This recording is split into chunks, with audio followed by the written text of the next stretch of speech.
प्रतिष्ठा हो रही थी तो पांडाल में आग लग गई। आग लगी तो थोड़ी लगी और आचार्य श्री की नजर उस आग पर पड़ी। आग पर पड़ी तो आचार्य श्री ने कुछ जाप वाप किए होंगे, तो अब वह आग 5 मिनट उधर ही घूमती रही और आग बंद हो गई। आग बंद हो गई और कुछ भी नुकसान नहीं हुआ। नहीं तो वह आग इतनी फैल सकती थी कि वहां कितने जन और माल की हानि हो सकती थी, पर आचार्य श्री के प्रसाद से वह सब बच गया। आशीर्वाद इतना साथ देता है कि कभी भी अनिष्ट भी इष्ट रूप हो जाता है। आचार्य श्री देखिए, शॉर्ट एंड स्वीट, 10 मिनट में 5 कहानियां, नॉन स्टॉप। परम पूज्य आचार्य श्री के पावन चरणों में करवत प्रार्थना है कि आप अपनी अमृत विमानी से हमें कृतार्थ करें। नमोस्तु गुरुदेव, नमोस्तु नमोस्तु। ओम नमः सिद्धेभ्यः, ओम नमो जिनाणम वंदितो सब सिद्धे ध्रुवमचलमणोभवं गतिं पत्ते ओच्छामि समय पाद मिडमो सुध केवली भणिदम्। तुभ्यं नमः श्रीभुवनार्तिहराय नाथ, तुभ्यं नमः क्षितितलामलभूषणाय, तुभ्यं नमः श्रीजगता परमेश्वराय, तुभ्यं नमो जिन्भवो दधिशोषणाय। आदिम तीर्थेश्वरादि विधाता देवाधिदेव ऋषभदेव भगवान की। जोर से बोलिए। अयोध्या में विशाल मूर्ति विराजमान है और मागी तुंगी में उससे भी विशाल। उस हाजी ऐसा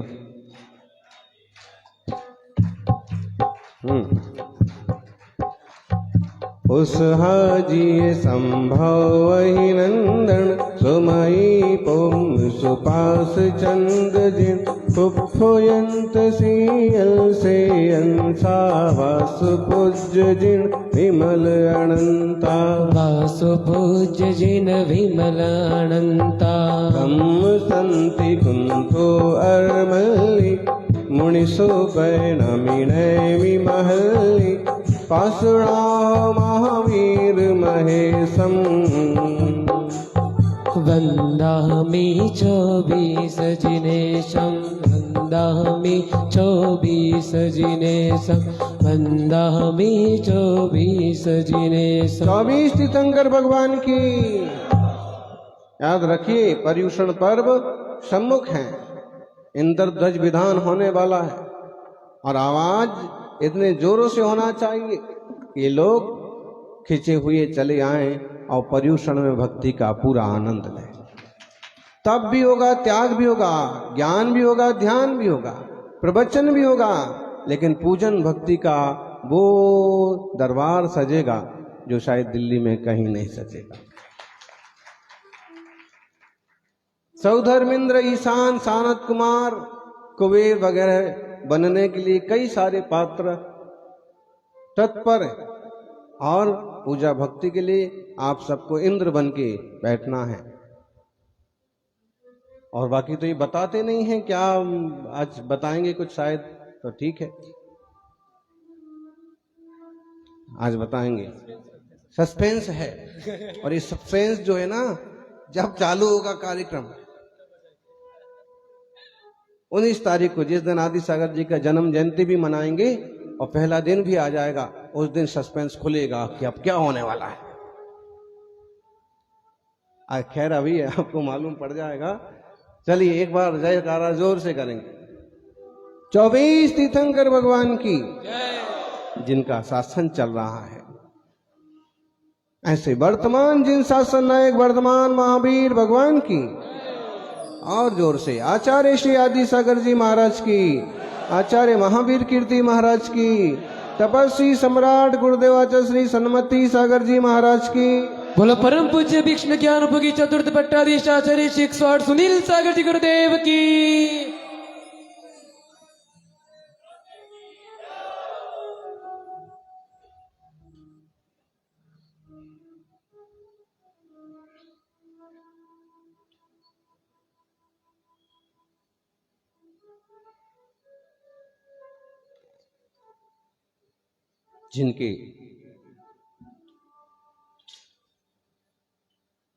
जिनके महावीर हैं नायक,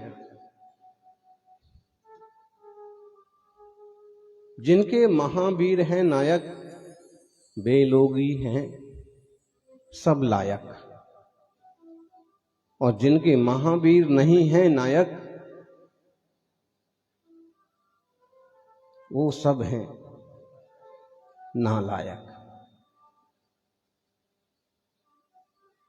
सुनने में थोड़ा सा अच्छा बुरा लग सकता है, लेकिन जिस जातवाद, जिस नयवाद, जिस अनेकांतवाद के धरातल पर इस जैन शासन के वीर शासन की श्रमण संस्कृति की स्थापना हुई है, वह निश्चित रूप से जन जन के हिये के पट खोलने वाला है, जन जन का कल्याण करने वाला है।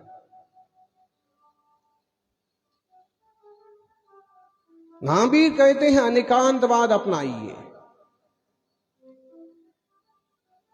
कोई विरोधी नहीं है। हर वस्तु में अनेक धर्म होते हैं और वही वस्तु अपेक्षाकृत लाल है तो वही वस्तु अपेक्षाकृत हरी भी है। एक ही व्यक्ति पिता भी हो सकता है, पुत्र भी हो सकता है। अपने पिता की अपेक्षा पुत्र है, लेकिन अपने पुत्र की अपेक्षा पिता भी है। आप सोच रहे होंगे समय सार में क्या विषय चल रहा है।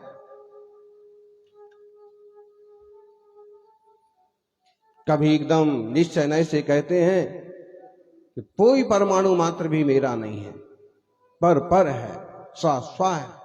और कई व्यवहार से कहते हैं कि जीव कर्मों का करता है। वास्तविकता यही है, वस्तु अनंत धर्मात्मक है और अनंत धर्मों को, अनंत गुणों को एक साथ कहा नहीं जा सकता। इसलिए विवक्षावश जो कथन किया जाता है वह नए विज्ञान कहलाता है।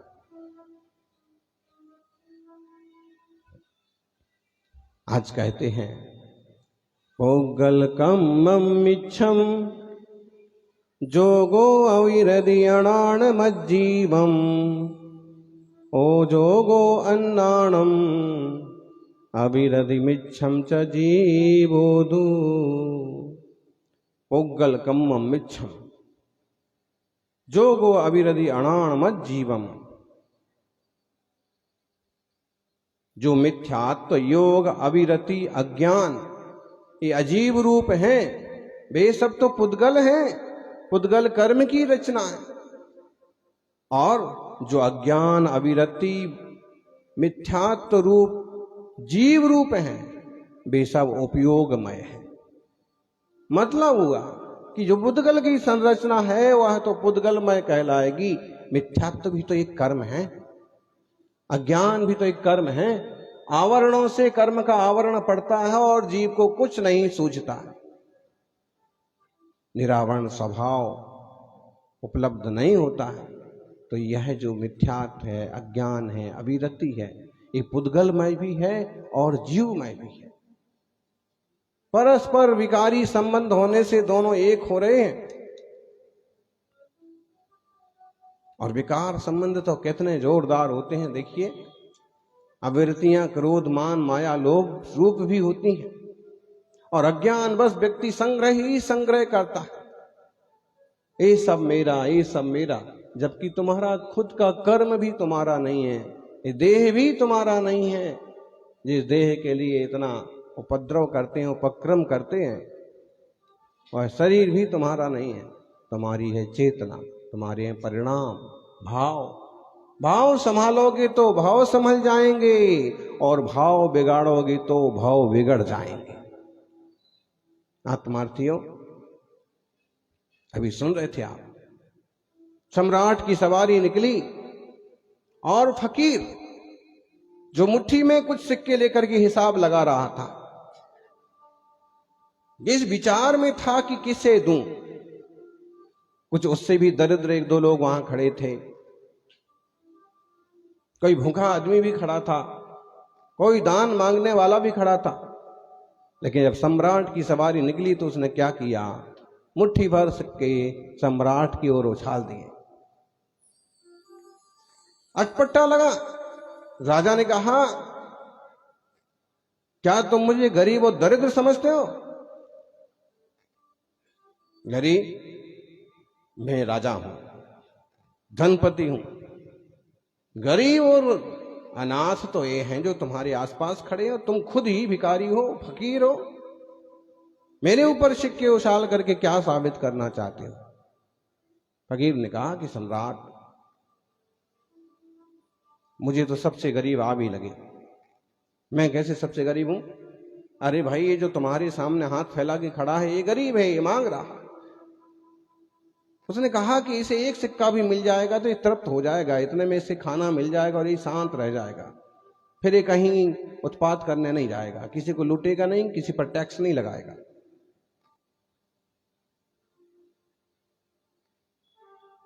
लेकिन आपको देखिए, जनता पर कितने टैक्स लगा दिए और धन पाने के लिए युद्ध करने चले जाते हैं और दूसरों को लूटते हैं। किसी का घर तक उजाड़ देते हैं, किसी के यहां ज्यादा संपत्ति मालूम पड़ी तो रेड पड़वा देते हैं, ईडी लगवा देते हैं। सबसे ज्यादा दरिद्र तो मुझे आप ही दिख रहे। नहीं, मैं सम्राट हूं। यदि आप सम्राट हैं तो आपका कर्तव्य है कि जनता जिससे दुखी ना हो वैसा काम करें। जिस काम को करने से जनता दुखी होती है, परेशान होती है, वैसा काम मत करिए, वैसे टैक्स मत लगाइए, वैसे युद्ध मत करिए, वैसे असुरक्षा का माहौल मत बनाइए। कहते हैं सम्राट को बात समझ में आ गई और उसने कहा कि निश्चित रूप से अब मैं कोशिश करूंगा कि बहुत ज्यादा परिग्रह इकट्ठा न करूं और जो कुछ आए वो जनता के उपयोग में ही लग जाए। ये कौन सा भाव है जो इकट्ठा करने के लिए प्रेरित करता है? लोभ का भाव है, तृष्णा का भाव है। एक तृष्णा का भाव वाला होता है कि इकट्ठा करो, लाओ लाओ लाओ।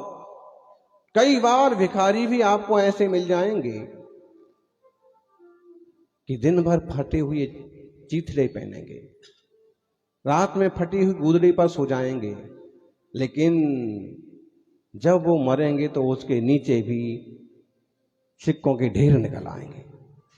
इतने रुपए निकल आएंगे कि वो आराम से शांति से जिंदगी गुजर बसर कर सकते थे, खा पी सकते थे।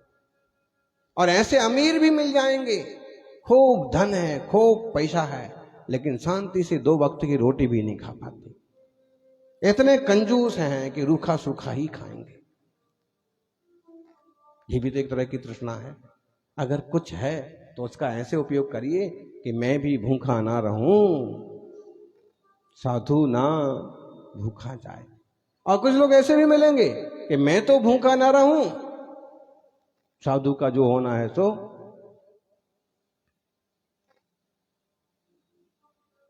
साधु का मतलब कोई भी व्यक्ति कोई भूखा ना रहे। अगर मेरे से कोई मांगे तो मैं दे सकूं, संतों का योग बने तो मैं बड़गाहन कर सकूं। तृष्णा के मारे लोग मिथ्या बुद्धि वाले तो ये ही नहीं समझ पाते कि क्या मेरे हित में है, क्या मेरे हित में नहीं है। सच्ची बात तो यही है कि जब अपने दोष समझ में आते हैं तभी जीव सच में मोक्ष मार्गी बनता है। जब तक अपने दोष समझ में नहीं आते हैं तो दोष मिटाने की बात कहां से पैदा हो जाएगी। जब स्वीकार ही नहीं किया है कि मैं मिथ्या बुद्धि वाला हूं, मैं मिथ्या धारणा वाला हूं, कहां मानते हैं लोग गलती को गलती। जो साधुता नहीं है उसे साधु मान लेते हैं, जहां वितरागता नहीं है उसे वितरागी मान लेते हैं। अभी एक ऐसा प्रपंच बनाया है किसी सन की व्यक्ति ने, क्या जितने सारे फेमस दिगंबर जैन तीर्थ क्षेत्र हैं, सिद्ध क्षेत्र हैं, उनकी लंबी लिस्ट बना करके और लिख दिया नीचे। व्हाट्सएप बहुत सस्ती चीज है। ए बोले सब तीर्थ हमारे हैं, सब भगवान को आंख लगी थी पहले, सब की निकाल करके दिगंबर बना दिया। बताइए हम सब इन पर वापस कब्जा करेंगे। इस तरह का हमको कोई श्रावक बता रहे थे कि देखिए महाराज जी क्या क्या लिखते रहते हैं, लोग क्या क्या करते रहते हैं, दिगंबर वीतरागी मुनियों पर उंगली उठाएंगे, जबकि मुनि का सच्चा स्वरूप तो वही है, संत का सच्चा स्वरूप तो वही है। देख लो, इतिहास देख लो, पुरातत्व देख लो, वेद देख लो, पुराण देख लो, ये वाली बात तो कहीं आती नहीं। मौन रहने की बात जरूर आती है, मौन रहिए। मुनि का मतलब मौन, बोलेंगे ही नहीं तो वायुकायिक चीजों की भी हिंसा नहीं होगी। जो जैसा नहीं है वैसी मान्यता, जबरदस्त।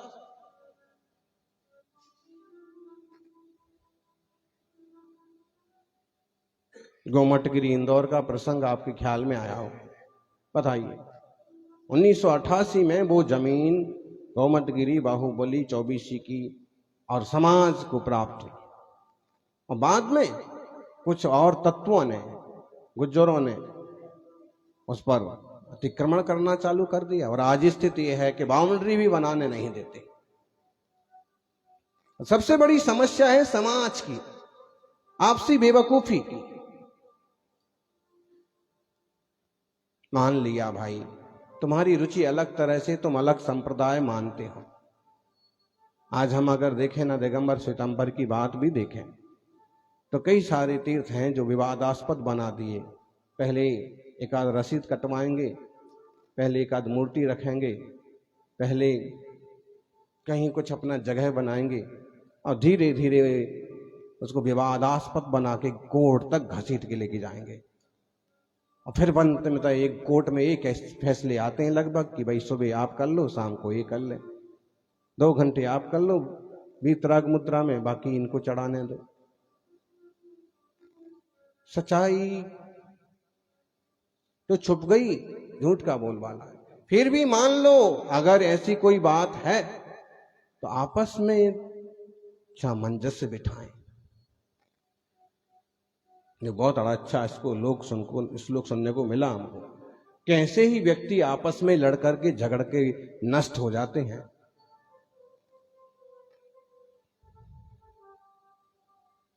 मदन पराजय नाम का एक ग्रंथ है। एकोदरा पृथक ग्रीवा अन्योन फल भक्षिणा भक्षका। एकोदरा पृथक ग्रीवा अन्योन फल भक्षका परस्परम विनश्यन्ति भारुंडायु पक्षिणा। मतलब यह है कि आज अगर हम समाज की बात करें तो एक उदरा, एक पक्षी होता था बहुत बड़ा, उसका नाम था भारुंड, हाथी से बड़ा पक्षी होता था। अब लोग कहेंगे कैसी बात करते हैं, दिगंबर मुनि भी गजब गजब बातें करते हैं। कभी सागर की बात करेंगे, पल्ली की बात करेंगे, कभी सैकड़ों द्वीप समुद्रों की बात करेंगे, और अब हाथी से बड़ा पक्षी। अरे भाई डायनासोर था कि नहीं इतना बड़ा? ऐसे ही किसी जमाने में भारुंड नाम का पक्षी था। इंटरनेट पर शायद उपलब्ध भी है उसके बारे में जानकारी।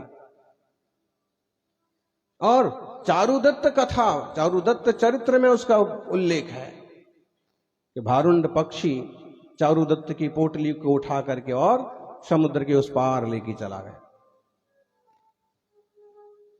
तो भारुंड पक्षी होता है कि जिसका बहुत बड़ा पेट होता है, बहुत बड़ा पक्षी होता है, और उसके 2 मुख होते हैं। कितने मुख होते हैं? 2 मुख होते हैं। और इतने बड़े शरीर में जब भूख लगती है तो दोनों मुख से खाना खाता है, पेट भर रहा है। और कहते हैं कि एक बार उनमें झगड़ा हो गया तो एक मुख ने दूसरे मुख के लिए जहर खिला दिया। मरेगा कौन?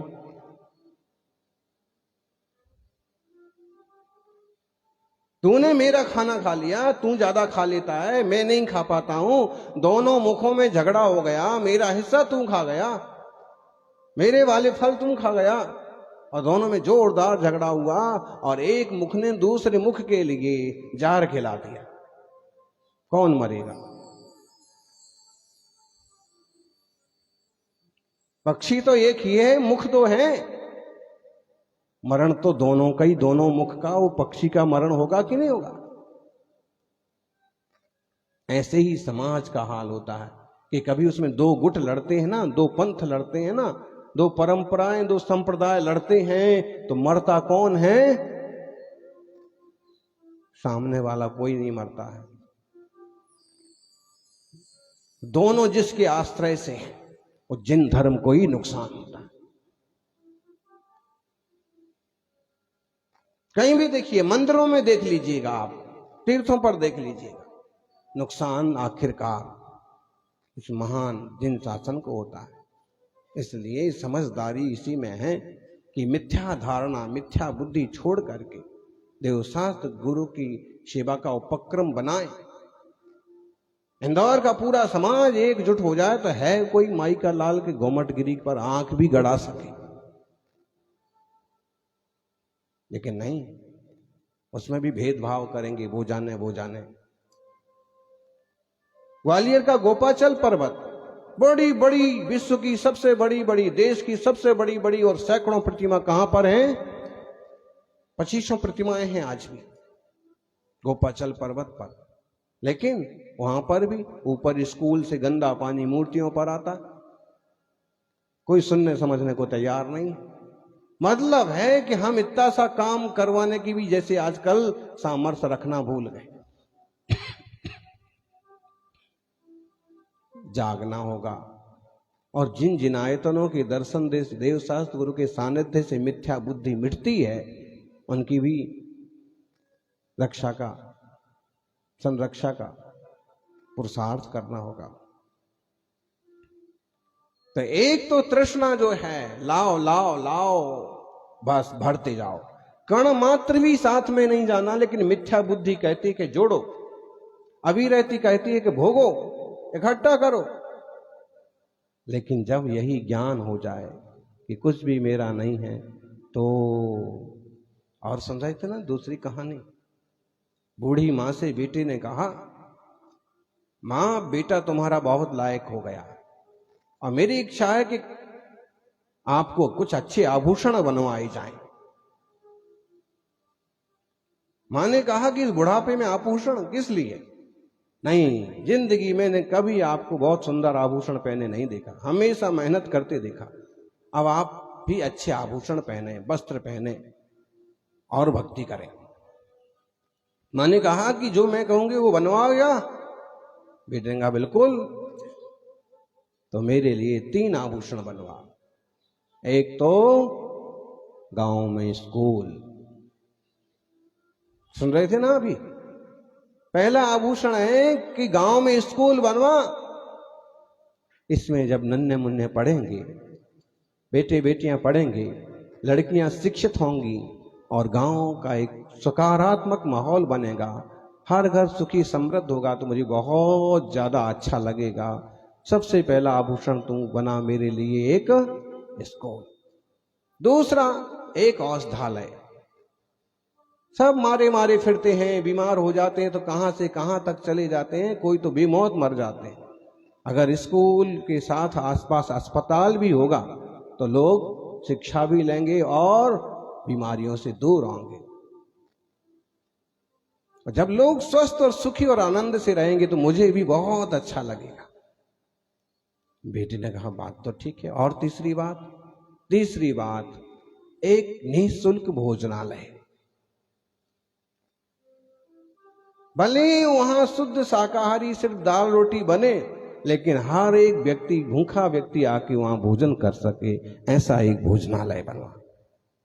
कहते हैं उस धर्मात्मा मां की बात बेटे ने मानी और उसके लिए 3 आभूषण बनवा करके तैयार कर दिए। ये विवेकवान जो होता है, सम्यक सोच वाला जो व्यक्ति होता है, जो अपने लिए ही नहीं सोचता है, वो इस ढंग से सोचता है कि अगर मेरे पास कुछ संपत्ति होगी तो पहले मैं ये करूंगा, पहले मैं ऐसे करूंगा, पहले एक मंदिर बनाऊंगा, पहले एक धर्म संघ निकालूंगा, फिर कुछ और करूंगा। हैं?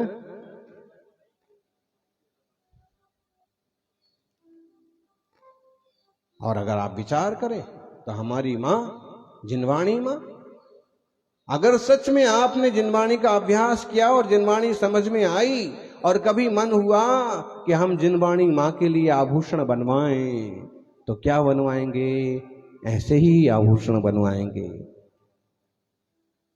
परोपकार के लिए शिक्षा केंद्र, जिनवाणी का प्रचार प्रसार केंद्र, विद्वानों के लिए विद्यालय, विद्वान तैयार हो उसके लिए गुरुकुल। सौभाग्यशालियों, उपयोग ज्ञानमय बनाए। ज्ञान स्वभाव है, लेकिन अज्ञान रूप दशा हो रही है। अज्ञान, अविरति, मिथ्यात्व जो जीव रूप हैं वे उपयोगमय हैं। अपने उपयोग की धारा सुधारेंगे तो कुछ सुधरेगा, और उपयोग को मैला रखेंगे तो और मैला होता जाएगा।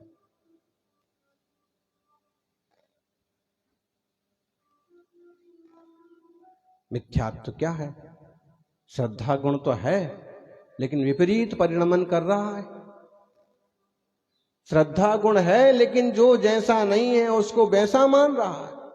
श्रद्धा गुण कहीं नहीं गया है, पूरी पावर से वह विपरीत दिशा में चल रहा है। और जब सम्यक समझ होती है तो वही श्रद्धा गुण सही दिशा में चलता है, तो सम्यक दर्शन कहलाता है।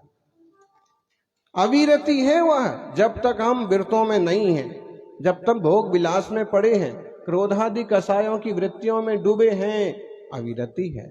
और जैसे ही ये समझ में आई कि ये तो सब आश्रव बंध है, संसार बढ़ाने का कारण है, वही अविरति छूट जाएगी, विरति बन जाएगी, जीव विरक्त होकर के मोक्ष मार्गी हो जाएगा। सज्जनों, जानना जरूरी है। जो जानता है वही मानता है, वही सुधरता है।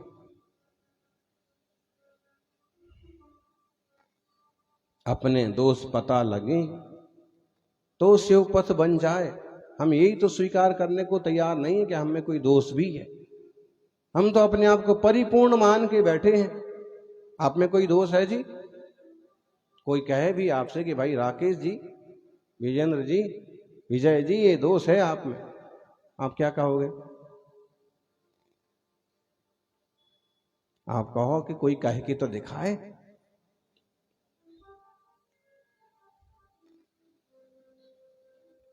भाई सारा झगड़ा तो इसी बात का है, तुम ऐसे हो, तुम वैसे हो, तुमने ये किया, तुमने वो किया।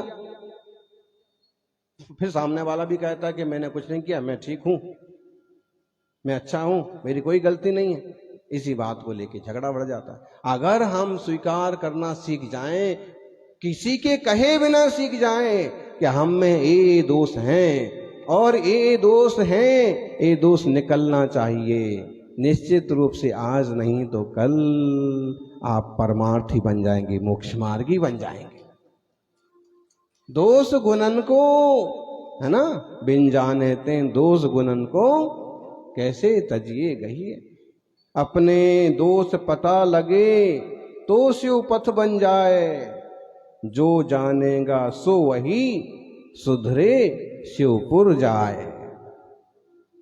अपने दोषों को जान ले, अपने दोष मिटाएगा, सुधर जाएगा और शिवपुर के लिए जाएगा। लेकिन हमने कहाँ ऐसा किया? हम कहाँ ऐसे हैं? भाई तुम देर तक सो रहे थे तो हम ही अकेले थोड़ी सोते हैं, सब सोते हैं। आप बहुत देर से आते हो, हम अकेले थोड़ी आते हैं, सब लोग देर से आते हैं। सबका क्यों देखते हो? हैं? देखो 8-15 दिन बाद आते हो आप। महाराज जी रोज कौन आता है? हाँ महाराज जी गलती है, कोशिश करेंगे, रोज आने की कोशिश करेंगे, लेकिन क्या करें, मंदिर जाना पड़ता है, उधर जाना पड़ता है, दूर पड़ता है। तो एक बार स्वीकार तो कर लो कि हाँ, देखो घर में भी जो क्लेश होता है वो अस्वीकारता के कारण से होता है।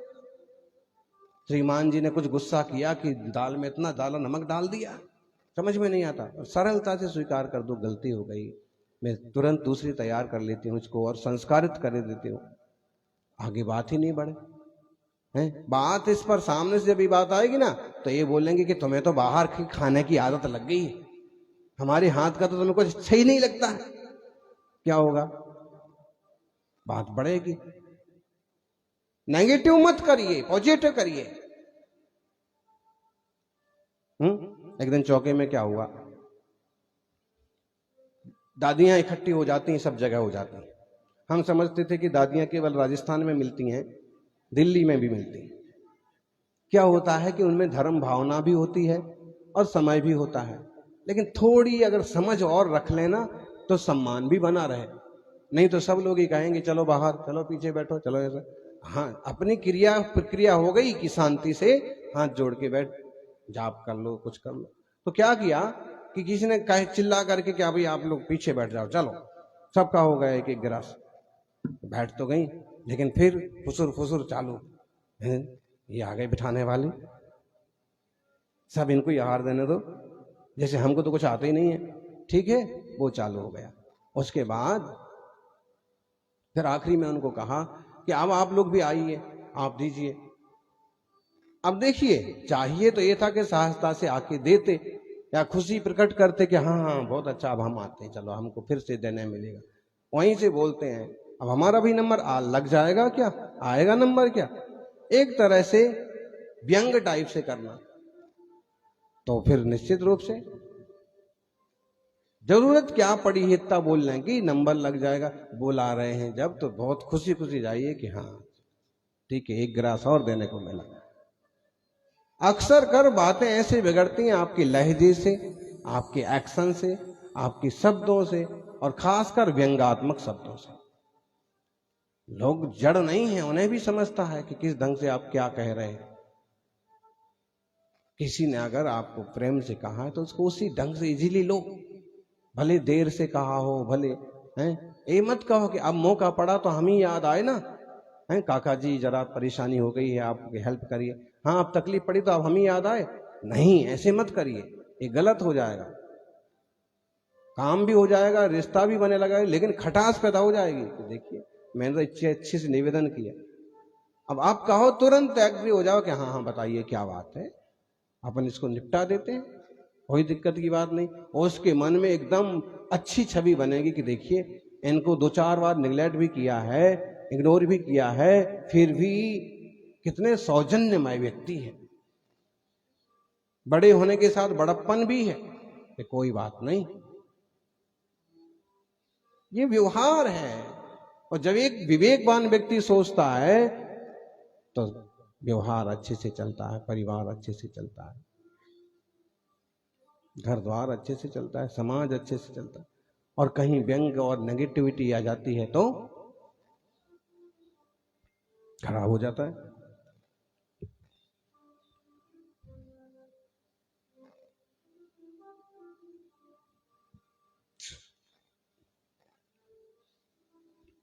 सौभाग्यशाली हो, संभालना तो अपने आप को ही है, बाकी तो जो कुछ जैसे हो रहा है सो हो ही रहा है।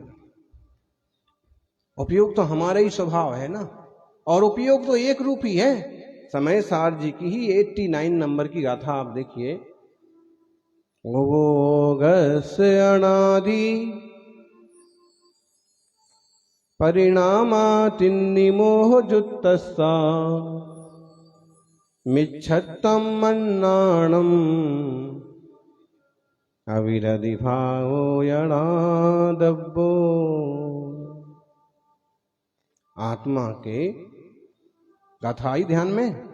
उपयोग, उपयोग मतलब क्या बोलो ज्ञानी? उपयोग मतलब हमारा ज्ञान दर्शन स्वभाव, चेतनन्यानुविधायी परिणाम उपयोगा, हमारी समझ, यही उपयोग है।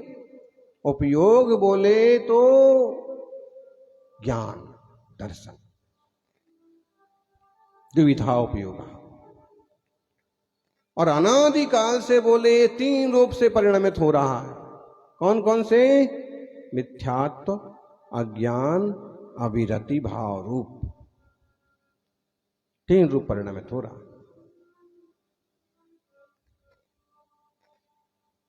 आत्मा के उपयोग में अनादि से 3 प्रकार के परिणाम हैं। विकार हैं, ये स्वभाव नहीं है। मिथ्यात्व की अविरति स्वभाव है क्या? असंयम स्वभाव है क्या? कितनी देर तक असंयम में रह सकते हैं? कितनी देर तक ज्ञान में रह सकते हैं? माना कि अनादिकाल से ये ओढ़ रखा है, विकारों से परिणमित हो रहा है, लेकिन जीव का स्वभाव नहीं है। क्या है? विभाव है, कर्म संयुक्त दशा है। तो अनादिकाल से हमारा ही उपयोग, हमारा ही स्वभाव 3 रूप परिणमित हो रहा है। कौन सा? कौन कौन सा? मिथ्यत्वम, बोलो। मिथ्यात्व रूप, अज्ञान रूप, अविरति। अविरति को आप असंयम भी बोल सकते हो। ना मिथ्यात्व जीव का नेचर है, स्वभाव तो नहीं है, ना अज्ञान जीव का स्वभाव नहीं है, विभाव परिणति है वो, और ना अविरति असंयम भी जीव का स्वभाव तो नहीं है।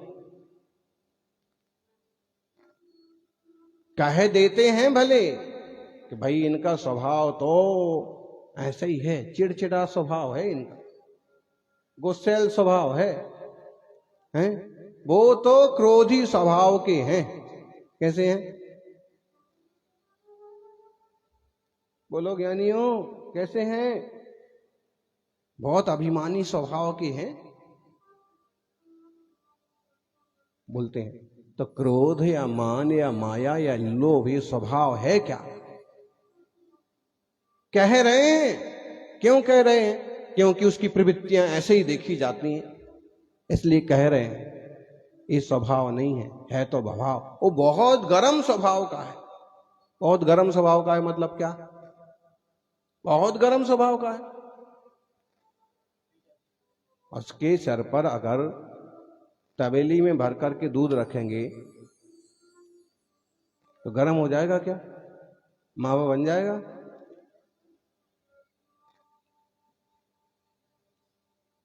नहीं। लेकिन कहते हैं बहुत गर्म स्वभाव का। और स्वभाव गर्म इसलिए कह रहे हैं कि वह सामान्य अच्छे सज्जन व्यक्ति के तरफ प्रवृत्ति करने की बजाय क्रोध मान से आविष्ट वृत्तियां करता है। लेकिन ये आविष्ट है, ये विभाव है, स्वभाव तो नहीं है। स्वभाव क्या है फिर? सम्यक तो सुज्ञान, संयम, चारित्र। ये जान लो।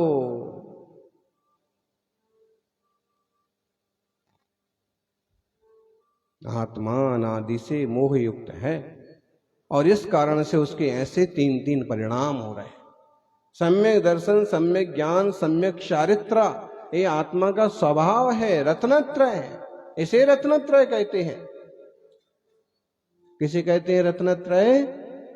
सच्ची संपत्ति, सच्चे आभूषण ये हैं। आपसे कोई कहे कि मां मांग लो 3 आभूषण, आप कौन से आभूषण मांगोगे?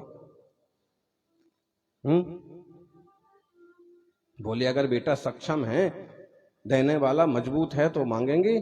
स्कूल, हॉस्पिटल और गरीबों के लिए भोजनशाला। भाई ये तो व्यवहारिक बात हो गई। लेकिन अगर कोई देवता, कोई मुनिराज वरदान दे, रिद्धिधारी कहें कि मांग लो, क्या मांगोगे? रत्नत्रय के आभूषण मुझे प्रदान कीजिए। सम्यक दर्शन, सम्यक ज्ञान, सम्यक चारित्र मुझे प्रदान कीजिए। कोई लाखों में एक आध जीव आता है ना, कहता है मुझे दीक्षा दीजिए, मुझे संयम दीजिए, मुझे सम्यक ज्ञान कराइए। स्वाध्याय में, प्रवचन में आप लोग क्यों चले आते हैं दौड़े दौड़े? हैं? अभी आप फ्री तो नहीं बैठे हैं एकदम। कई लोग ऐसे हैं कि जो एकदम इस तैयारी से आए हैं कि बस प्रवचन मंडप से सीधे जॉब के लिए चले जाएंगे, लेकिन प्रवचन नहीं छोड़ेंगे। प्रवचन मंडप से सीधे दुकान के लिए चले जाएंगे। खाना भले शाम को 6 बजे 5 बजे खाएंगे, टिफिन ले जाएंगे। क्यों चले आए हैं? कुछ ज्ञान की, विवेक की, श्रद्धान की, जनवाणी की बातें सुन के जाएंगे, सीख के जाएंगे। ये सम्यक ज्ञान रूपी रत्न है, इस सर्व श्रद्धान सम्यक श्रद्धा रूपी रत्न। कई बार कोई ऐसा बैठता है दिमाग में उपदेश कि जरा सी बात से पूरा जीवन बदल जाता है। सुनिए, रोज सुनिए, पता नहीं कौन सा जिनवाणी का शब्द और आपके जीवन को बदल दे। महावीर स्वामी के समर्पण के संबंध में एक कहानी सुनने को मिलती है कि जहां समर्पण लगता था वहां माहौल बदल जाता था। बोले राजगृह में एक चोर था, फेमस था। चोर भी फेमस होते हैं। और जब वो मरने लगा तो उसने अपने बेटे को कहा कि देख, मेरा इकलौता वारिस तू ही है और तुझे इस विरासत को आगे तक लेके जाना है। कौन सी विरासत को? चोरों की विरासत क्या होगी? ये फर्म कभी बंद नहीं पड़ना चाहिए। कौन सी फर्म? ध्यान रखना, हमारी दुकान रात को 10 बजे चालू होती है और सुबह होने के पहले 3 बजे तक बंद हो जाती है। दिन उगने से पहले कौन सी दुकान?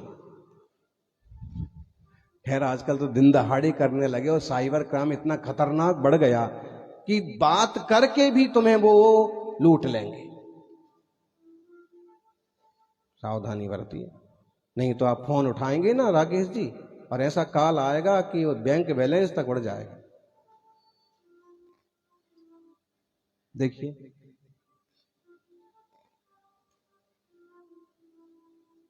रूहान ने कहा कि पिताजी कैसी बात करते हो आप? अच्छा बाप तो ये कहेगा कि बेटा चोरी तू मत करना।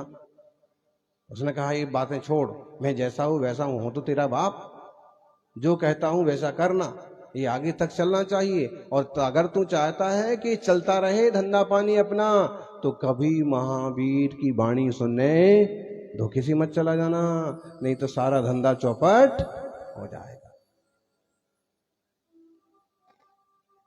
पिता के मरने के बाद उसने उसी बात को समझा, संभाला और अपने पिता से भी ज्यादा एक्सपर्ट बन गया।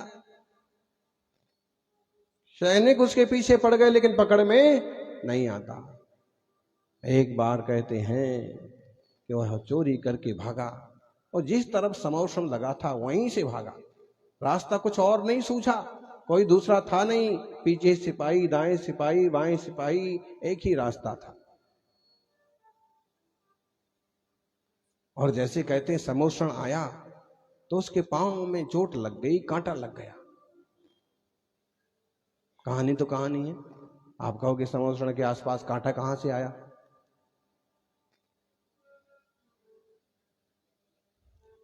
लेकिन जब होनहार अच्छी होती है तो कांटा भी लाभदायक बन जाता है। और क्या हुआ? उसने कांटा निकालने के लिए मजबूरी में एक हाथ से एक उंगली एक कान से बाहर निकाली। भाग रहा था कि अब रास्ता तो है ही लेकिन बात नहीं सुननी है, तो दोनों कान बंद कर लिए और कान बंद करके भाग रहा था। कांटा लगा तो कांटा निकालने के लिए हाथ एक निकाला और एक बाघ के कान में पड़ गया। देवों की परछाई नहीं पड़ती, पलकें नहीं झपकती। क्या करे? फिर भी दौड़ा, फिर भी लंगड़ाते लंगड़ाते आखिर पकड़ा गया। और ऐसा उपक्रम रचा गया कि शायद ये सीधे सीधे तो कुछ नहीं बताएगा। ऐसा माहौल बनाया, ऐसा घर सजाया कि उसको स्वर्ग का माहौल, इतनी शराब पिलाई कि स्वर्ग का माहौल बन गया। अभी स्वीकार तो कर ले कि मैं चोर हूं और मैंने चोरियां की हैं।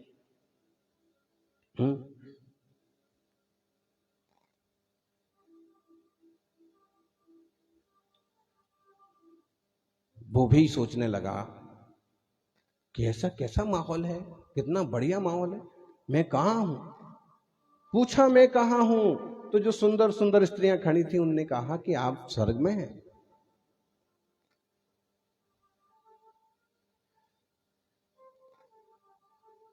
आप स्वर्ग में हैं, हम सब अप्सराएं हैं। बताइए आपने ऐसे कौन कौन से पुण्य किए, कौन कौन से कर्म किए। चोर था लेकिन समझदार था, उसने हिसाब लगाया कि कहीं मुझे फंसाया तो नहीं जा रहा। और देखा इनकी तो पलकें भी झपक रही हैं, इनकी तो परछाई भी पड़ रही है।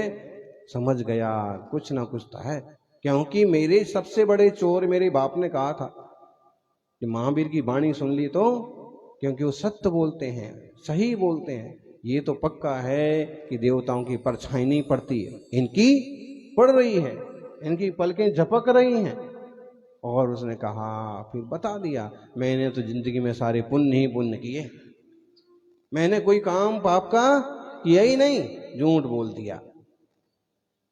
और उसकी सजा, कुछ सजा नहीं हुई, छूट गया। छूटा तो फिर उसने हाथ जोड़ के राजा शरणेक से कहा, महाराज जिन वाणी का, महावीर वाणी का एक शब्द सुन करके और मैं आपकी जिंदगी भर के कैद के बंधन से छूट गया, फांसी के तख्ते से छूट गया। सच में मैं चोर हूं, लेकिन एक शब्द से जब मैं फांसी के तख्ते से बच सकता हूं तो शायद महावीर के चरणों में हमेशा के जन्म मरण से मुक्त हो जाऊं। जिनवाणी का एक शब्द, एक वाक्य जीवन को बदल देता है। इसलिए हम जिनवाणी के मंगल मार्ग पर चलें। जय बोलिए गोमटेश्वर बाहुबली भगवान की। बोला जय सुनील सागर।